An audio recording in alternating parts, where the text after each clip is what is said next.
നമ്മൾ തയ്യാറാക്കുന്നത് ഒരുപാട് പേര് ആവശ്യപ്പെട്ടിട്ടുള്ള ഒരു റെസിപ്പിയാണ്. അത് നോർമൽ വെള്ളം വെച്ച് ചപ്പാത്തിയുടെ മാവ് കുഴച്ചാൽ എങ്ങനെ നല്ല സോഫ്റ്റ് ആയിട്ട് നന്നായിട്ട് പൊങ്ങിയുള്ള ചപ്പാത്തി ഉണ്ടാക്കിയെടുക്കാൻ പറ്റുമെന്ന്. അപ്പൊ തീർച്ചയായിട്ടും പറ്റും. നമ്മൾ കുറച്ച് കാര്യങ്ങൾ ശ്രദ്ധിക്കണമെന്ന് മാത്രം. അങ്ങനെ നമ്മൾ ശ്രദ്ധിച്ച് ചപ്പാത്തിയുടെ മാവ് തയ്യാറാക്കി കഴിഞ്ഞാൽ ആർക്കും തന്നെ നല്ല സോഫ്റ്റ് ആയിട്ടുള്ള നന്നായിട്ട് പൊങ്ങി വരുന്ന ചപ്പാത്തി ഉണ്ടാക്കിയെടുക്കാനായിട്ട് പറ്റും. അപ്പൊ എല്ലാവരും ഈ രീതിയിലൊന്ന് ട്രൈ ചെയ്ത് നോക്കുക. ചപ്പാത്തി ഉണ്ടാക്കിയിട്ട് ഇതുവരെ സോഫ്റ്റ് ആയിട്ടും നന്നായിട്ട് പൊങ്ങിയൊന്നും കിട്ടാത്തവർ ഡെഫിനറ്റ് ആയിട്ട് ട്രൈ ചെയ്ത് നോക്കിക്കൊള്ളുക. എല്ലാവർക്കും തന്നെ നല്ല റിസൾട്ട് കിട്ടും. അപ്പൊ ഉണ്ടാക്കി കഴിഞ്ഞിട്ട് നിങ്ങളുടെ ഫീഡ്ബാക്ക് പറയാൻ മറക്കരുത്. അപ്പൊ എങ്ങനെ ഇന്ന് നമുക്ക് നല്ല സോഫ്റ്റ് ആയിട്ടുള്ള ചപ്പാത്തി ഉണ്ടാക്കി എടുക്കാമെന്ന് നോക്കാം. ചപ്പാത്തി തയ്യാറാക്കാൻ വേണ്ടിയിട്ട് ഞാനിവിടെ 2 കപ്പ് ഗോതമ്പ് പൊടിയാണ് എടുത്തേക്കുന്നത്.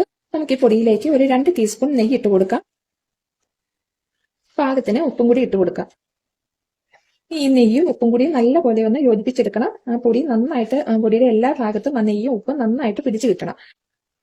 ഇനി ഇതിലേക്ക് നമുക്ക് നോർമൽ റൂം ടെമ്പറേച്ചറിലുള്ള 2 ടേബിൾ സ്പൂൺ പാലാണ്. ഇതും കൂടി നമുക്ക് ഇതിലേക്ക് ചേർത്ത് കൊടുക്കാം. പിന്നെ പാകത്തിന് വെള്ളവും ചേർത്ത് നമുക്കിത് നന്നായിട്ടൊന്ന് കുഴച്ചെടുക്കാം. അപ്പം വെള്ളം ചേർക്കുമ്പോൾ ശ്രദ്ധിക്കണം, നമ്മൾ ആദ്യമേ തന്നെ അങ്ങ് കൂടുതൽ വെള്ളം ഒഴിച്ച് മാവങ്ങ് ലൂസ് ആക്കരുത്. കുറേശ്ശെ വെള്ളം ഒഴിച്ച് നമ്മൾ കുഴച്ച് നോക്കണം. അപ്പൊ ഞാനൊരു 3/4 കപ്പ് വെള്ളമാണ് എടുത്ത് വെച്ചേക്കുന്നത്. അപ്പൊ അതിൽ നിന്ന് ആവശ്യമുള്ളത് മാത്രം ഒഴിച്ച് നമുക്കിത് കുഴച്ചെടുക്കാം. ആദ്യമേ തന്നെ മാവ് വെള്ളം ഒഴിച്ച് അങ്ങ് ലൂസ് ആക്കി കഴിഞ്ഞാൽ നമുക്ക് ചപ്പാത്തി പരുത്തി എടുക്കാനും അതുപോലെ തന്നെ ചുടുമ്പോഴും ഒന്നും നമുക്ക് കറക്റ്റ് ആയിട്ട് പൊടി കിട്ടില്ല. ഇവിടെ മാവ് പാകത്തിന് നമ്മൾ കൂട്ടിയെടുത്തിട്ടുണ്ട്. 3/4 കപ്പ് വെള്ളം എടുത്തതിൽ ഇത് കണ്ടോ, 2 ടേബിൾ സ്പൂൺ വെള്ളം ബാലൻസ് ഉണ്ട്. അപ്പൊ ഈ ഒരു അളവിൽ വേണം നമ്മളിത് കൂട്ടിയെടുക്കാനായിട്ട്. ഇനി ഇത് കുഴച്ച് നല്ല സോഫ്റ്റ് ആകുന്ന വരെ നമ്മൾ മയപ്പെടുത്തി എടുക്കണം. ആദ്യമേ തന്നെ വെള്ളം ഒഴിച്ച് നമ്മൾ മയപ്പെടുത്തി കഴിഞ്ഞാൽ ഇത് കറക്റ്റ് ആയിട്ട് ചപ്പാത്തി പരുത്തി എടുക്കാനൊന്നും പറ്റാതെ വരും. അപ്പൊ ഇനി ഇത് ഞാനൊന്ന് നല്ലപോലെ കുഴച്ചെടുക്കട്ടെ. ഒരു 5 മുതൽ 10 മിനിറ്റ് വരെ നന്നായിട്ട് തന്നെ കുഴച്ചെടുക്കണം. അപ്പം മാവിന്റെ അകത്ത് നമ്മൾ നെയ്യ് തന്നെ ഇടണമെന്നൊന്നുമില്ല, പകരം ഓയിൽ ഒഴിച്ചാലും മതി. കാരണം 1 കപ്പിന് 1 ടീസ്പൂൺ എന്ന അളവിൽ ഓയിൽ ഒഴിക്കുക. നെയ്യാണെങ്കിലും അതുപോലെ തന്നെ. ഞാൻ സാധാരണ നെയ്യാണ് ഇട്ട് ഉണ്ടാക്കാറ്. എന്നാൽ ഞാൻ ഇടയ്ക്ക് ഓയിൽ ഒഴിച്ചും ട്രൈ ചെയ്യാറുണ്ട്. അപ്പോഴും നല്ല സോഫ്റ്റ് ആയിട്ട് നന്നായിട്ട് തന്നെ ചപ്പാത്തി കിട്ടാറ്. അപ്പോൾ ഓയിൽ ആയാലും നെയ്യ് ആയാലും ചപ്പാത്തി നന്നായിട്ട് തന്നെ കിട്ടും. ഇവിടെ മാവ് നല്ല പോലെ നമ്മൾ കുഴച്ചെടുത്തിട്ടുണ്ട്. ഞാനൊരു 5 മിനിറ്റ് നന്നായിട്ട് കുഴച്ചെടുത്തതേ ഉള്ളൂ. അപ്പൊ തന്നെ ഇത് നല്ല സോഫ്റ്റ് ആയിട്ട് നമുക്ക് കിട്ടിയിട്ടുണ്ട്. അപ്പൊ ഇനി ഇതൊരു അരമണിക്കൂർ റെസ്റ്റ് ചെയ്യാനായിട്ട് വെക്കാം. അതിനുശേഷം നമുക്ക് ചപ്പാത്തി ഉണ്ടാക്കാൻ തുടങ്ങാം. ഇപ്പൊ ചപ്പാത്തിയുടെ മാവ് കുഴച്ച് വെച്ചിട്ട് അരമണിക്കൂർ ആയിട്ടുണ്ട്. അപ്പൊ നമുക്കിത് ഒന്നും കൂടി കുഴച്ചിട്ട് ചെറിയ ഉരുളകളാക്കി, ഒരു ചപ്പാത്തിയുടെ വലിപ്പമുള്ള ഉരുളകളുണ്ടല്ലോ, ആ ഒരു അളവിൽ നമുക്കിതൊന്ന് റെഡിയാക്കി എടുത്ത് വെക്കാം.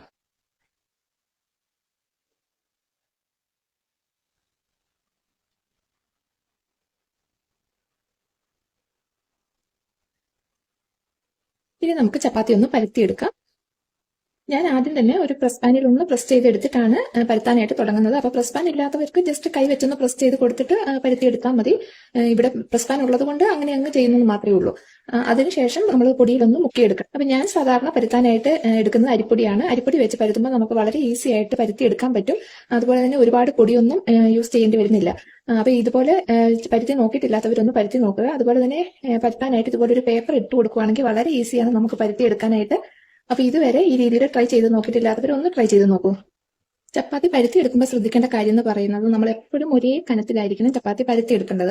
അപ്പൊ ഇതുപോലെ പേപ്പർ ഇട്ട് നമ്മൾ പരത്തുവാണെങ്കിൽ വളരെ ഈസിയാണ്. നമുക്ക് ഒട്ടും തന്നെ ഒരുപാട് പൊടിയൊന്നും എടുക്കേണ്ട ആവശ്യം വരുന്നത്. ആദ്യം ജസ്റ്റ് മുക്കുന്ന ആ ഒരു പൊടിയിൽ തന്നെ നന്നായിട്ട് പരുത്തി എടുക്കാനായിട്ട് പറ്റും. അതുകൊണ്ട് തന്നെ ചുടുമ്പോഴും ഒന്നും ഒരുപാട് പൊടിയൊന്നും നമ്മുടെ പാനിൽ വരത്തില്ല. പിന്നെ എപ്പോഴും ഒരേ കനത്തിൽ എല്ലാ വശവും ചപ്പാത്തിയുടെ പരുത്തി എടുക്കുമ്പോൾ ഒരേ കനമായിരിക്കണം. അങ്ങനെ ഒരേ കനത്തിൽ പരുത്തി എടുത്താൽ മാത്രമേ നമുക്ക് ചുട്ടെടുക്കുമ്പോഴും നല്ലപോലെ ഒരേപോലെ പൊങ്ങി കിട്ടും. അപ്പൊ എല്ലാവരും ട്രൈ ചെയ്ത് നോക്കുക.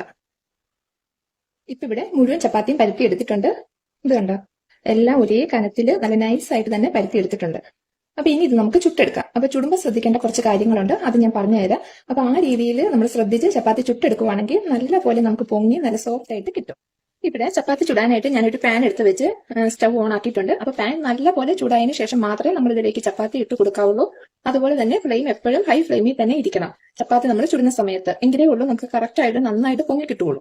ചപ്പാത്തി ഇട്ട് കൊടുക്കുമ്പോഴും വളരെ ശ്രദ്ധിക്കണം, കാരണം നമ്മൾ വളരെ നൈസായിട്ടാണ് പരുത്തി എടുത്തേക്കുന്നത്. അതുകൊണ്ട് തന്നെ ഇടുമ്പോൾ വളരെ സൂക്ഷിച്ച് ചുളുങ്ങിയൊന്നും പോവാതെ സൂക്ഷിച്ച് സാവധാനം ഇട്ട് കൊടുത്ത് ഒരു 10 സെക്കൻഡ് കഴിയുമ്പോൾ തന്നെ നമ്മൾ ചപ്പാത്തി മറിച്ചിട്ട് കൊടുക്കണം. ചപ്പാത്തി കൂടുതൽ സമയം പാനിൽ കിടന്ന് ഡ്രൈ ആവരുത്. ഒരു 10 സെക്കൻഡ് ആകുമ്പോൾ തന്നെ മറിച്ചിട്ട് കൊടുക്കുക. മറിച്ചിട്ട് കൊടുത്തതിന് ശേഷം മാത്രമേ അതിന്റെ മുകളിൽ നന്നായിട്ട് ബബിൾസ് വരുന്നത് വരെ വെയിറ്റ് ചെയ്യാവുള്ളൂ.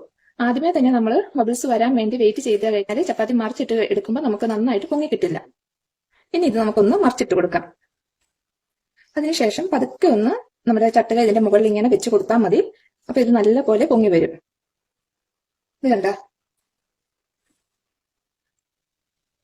അപ്പൊ ഇതുപോലെ നമുക്ക് ബാക്കിയുള്ളതും ചുട്ടെടുക്കാം. അപ്പം നമ്മൾ പരുത്തി ഉണ്ടാക്കുന്ന ചപ്പാത്തിയാണ് ഈ രീതിയിൽ നമ്മൾ ചുടേണ്ടത്. അപ്പൊ കുറെ പേരെങ്കിലും ഒക്കെ പാക്കറ്റ് ചപ്പാത്തി നമ്മൾ വാങ്ങിക്കാറുണ്ട്, അതായത് ഹാഫ് കുക്ക് ചെയ്ത ചപ്പാത്തി. ആ ചപ്പാത്തിയാണ് ചുട്ടെടുക്കുന്നതെങ്കിൽ അതിന് കുറച്ച് കാര്യങ്ങൾ ശ്രദ്ധിക്കണം. അത് നമ്മൾ ഈ ചപ്പാത്തി ഇട്ടിട്ട് ഉടനെ തന്നെ മറിച്ചിടുന്നത് പോലെ മറിച്ചിടരുത്.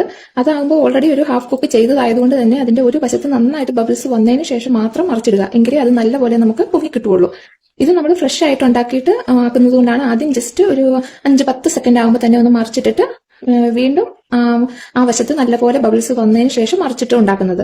അപ്പൊ ഇങ്ങനെ കുറച്ച് കാര്യങ്ങളുണ്ട്, അതൊക്കെ ഒന്ന് ശ്രദ്ധിച്ച് നമ്മൾ ചപ്പാത്തി ഉണ്ടാക്കുകയാണെങ്കിൽ എല്ലാവർക്കും തന്നെ നല്ല സോഫ്റ്റ് ആയിട്ട് ഒറ്റ കൊമ്പളയായിട്ട് പൊങ്ങി കിട്ടുന്ന ചപ്പാത്തി ഉണ്ടാക്കിയെടുക്കാം. അപ്പൊ ഇതെല്ലാവരും ഒന്ന് ട്രൈ ചെയ്ത് നോക്കുക. ഈ റെസിപ്പി നിങ്ങൾക്ക് ഇഷ്ടമായിട്ടുണ്ടെങ്കിൽ മറക്കാതെ ലൈക്ക് ചെയ്യുക, ഷെയർ ചെയ്ത് കൊടുക്കുക. ഇൻഷാ അല്ലാഹ് നമുക്ക് പുതിയൊരു റെസിപ്പിയുമായി വീണ്ടും കാണാം.